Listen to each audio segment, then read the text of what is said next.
BJP ने चुनाव प्रबंधन समिति का ऐलान किया है। चुनाव प्रबंधन समिति में केंद्रीय मंत्री कैलाश विजयवर्गीय, पटेल, नरोत्तम मिश्रा, राकेश सिंह, लाल सिंह आर्या, अजय बिश्नोई शामिल किए गए हैं। तुलसीराम सिलावट, गोविंद सिंह समेत 21 लोग शामिल हैं। आमंत्रित सदस्यों में 5 लोगों को शामिल किया गया है। शिव प्रकाश, भूपेंद्र यादव आमंत्रित सदस्य बनाए गए हैं। अश्विनी वैष्णव, मुरलीधर राव, हितानंद आमंत्रित सदस्य बनाए गए हैं।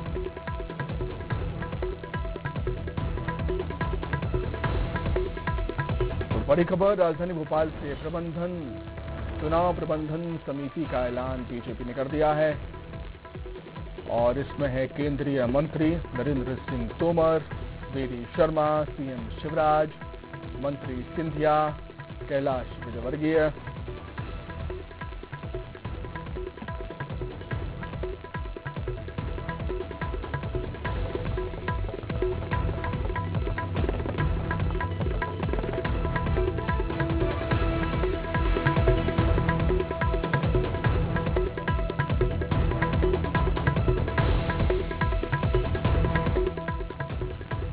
फग्गन सिंह कुलस्ते, प्रभात सिंह पटेल, नरोत्तम मिश्रा, राकेश सिंह, लाल सिंह आर्य, अजय बिश्नोई, तुलसीराम सिलावट, गोविंद सिंह राजपूत 21 लोग शामिल हैं इसमें। वहीं आमंत्रित सदस्यों में 5 लोग शिव प्रकाश, भूपेंद्र यादव, अश्विनी वैष्णव, मुरलीधर राव और हितानंद शर्मा।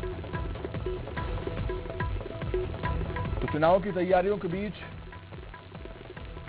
बीजेपी ने एक और कदम आगे बढ़ाया है और चुनाव प्रबंधन समिति का ऐलान कर दिया गया, जिसमें बीजेपी के 21 नेता हैं।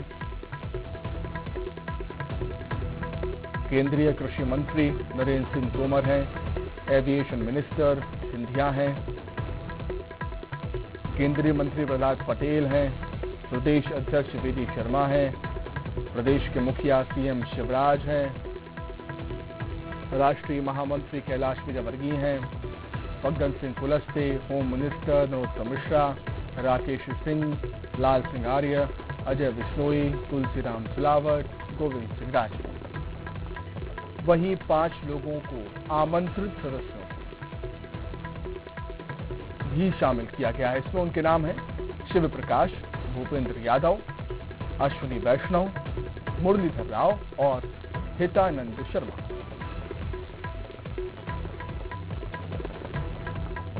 तो चुनाव की तैयारी में जोर शोर से जुटी हुई है इस समय बीजेपी। बैठकें हो रही हैं, मंथनों का दौर चल रहा है। अमित शाह बार बार राजधानी भोपाल आ रहे हैं और बीजेपी ने चुनाव को लेकर घोषणा पत्र समिति का भी ऐलान किया है। घोषणा पत्र समिति में जयंत मलैया को प्रमुख बनाया गया है। जी हां, प्रभात झा सह प्रमुख बने हैं। 17 लोगों को इसका सदस्य बनाया गया। बीजेपी के चुनाव को लेकर ये घोषणा पत्र तैयार करेंगे समिति है। घोषणा पत्र का प्रारूप तैयार करेगी समिति। घोषणा पत्र समिति में रिटायर्ड IAS कविंद्र कियावत और SN सिंह चौहान भी शामिल। सीहोर के कलेक्टर और भोपाल के संभाग आयुक्त रह चुके हैं कियावत।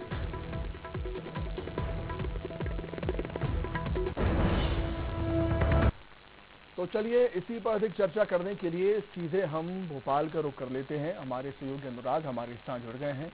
अनुराग, चुनाव की तैयारियों के बीच एक और कदम आगे बढ़ा दिया है। चुनाव प्रबंधन समिति का ऐलान किया है जिसमें 21 नेता शामिल हैं, वहीं 5 आमंत्रित सदस्य शामिल हैं और इसी के साथ ही घोषणा पत्र समिति का ऐलान भी कर दिया जिसमें वरिष्ठ नेताओं को तवज्जो दी गई है, जैसे कि जयंत मलैया, प्रभात झा।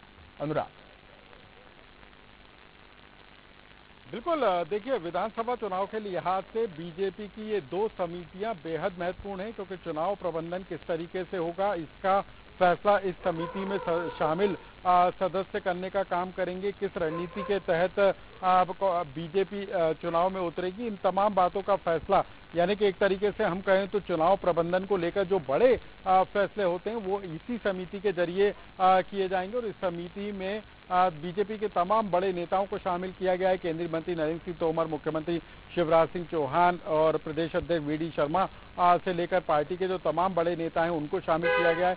5 आमंत्रित सदस्य भी रखे हैं, यानी कि जो राष्ट्रीय स्तर के नेता हैं जिनको मध्य प्रदेश में जिम्मेदारी दी गई है, अश्विनी वैष्णव, भूपेंद्र यादव हो, हितानंद हो, इनको आमंत्रित सदस्य में रखा है। लेकिन दूसरी महत्वपूर्ण समिति बीजेपी की घोषणा पत्र समिति है। तो 2023 के विधानसभा चुनाव को लेकर बीजेपी का घोषणा पत्र किस तरीके से तैयार होगा उसको लेकर भी कमेटी का गठन किया है, जिसमें जयंत मलैया जो कि पूर्व मंत्री रह चुके हैं और बीजेपी के सीनियर लीडर हैं उनको प्रमुख बनाया गया है, प्रभात झा को प्रमुख बनाया गया है और इसके अलावा जो रिटायर्ड आईएएस अफसर है कविंद्र कियावत हैं उनको भी इस समिति में शामिल किया गया है। यानी कि बिल्कुल और इसी घोषणा पत्र समिति के बारे में अगर बात करें, हम गौर करें हम अनुराग, इस समिति के बारे में घोषणा पत्र समिति तो दिग्गज नेताओं को और हम कह सकते हैं कि वरिष्ठ नेताओं को तवज्जो मिली है, ताकि ये ना लगे कि जो पुराने नेता हैं बीजेपी के जिन्होंने पार्टी को अपने खून पसीने से सींचा है उनको साइडलाइन कर दिया हो, जैसे कि जयंत मलैया है, इसमें प्रभात झा भी हैं। बिल्कुल, देखिए जयंत मलैया और प्रभात झा को बड़ी जिम्मेदारी सौंपी गई है। घोषणा पत्र से लेकर पार्टी में कहीं साइडलाइन किए गए 2 नेता अब बड़ी जिम्मेदारी संभालेंगे। और इसके अलावा जो जयंत मलैया है वो लंबे समय तक प्रदेश के वित्त मंत्री रहे, तो कैसे वित्त भी का इंतजाम किया जाएगा, यानी कि कौन सी योजना वित्त के दायरे में आएगी, इसको लेकर भी उनकी राय महत्वपूर्ण होगी। प्रभात झा बीजेपी के सीनियर लीडर हैं, तो ऐसे में उनका इस समिति में शामिल किया जाना भी बेहद महत्वपूर्ण कदम माना जा सकता है। इसके अलावा कई आईएएस अफसर जो हैं उनको इस समिति में शामिल किया गया है। तो प्रशासनिक स्तर पर भी किस तरीके से उसको लागू किया जाएगा, क्या वित्तीय प्रबंधन रहेंगे, सामाजिक और आर्थिक दृष्टि से ये क्या होगा, इन तमाम पहलुओं को देखते हुए ये जो बड़े चेहरे हैं उनको घोषणा पत्र समिति में शामिल किया गया है। तो अंदाजा लगाया जा सकता है कि बीजेपी हर मुद्दे पर फूंक फूंक कर कदम रख रही है और यही वजह है कि 2 महत्वपूर्ण समितियों में सोच समझकर ही चेहरों को शामिल किया गया है। ठीक है अनुराग, बहुत शुक्रिया आपका जुड़ने के लिए, बहुत धन्यवाद। आगे बढ़ेंगे। केंद्रीय गृह मंत्री अमित शाह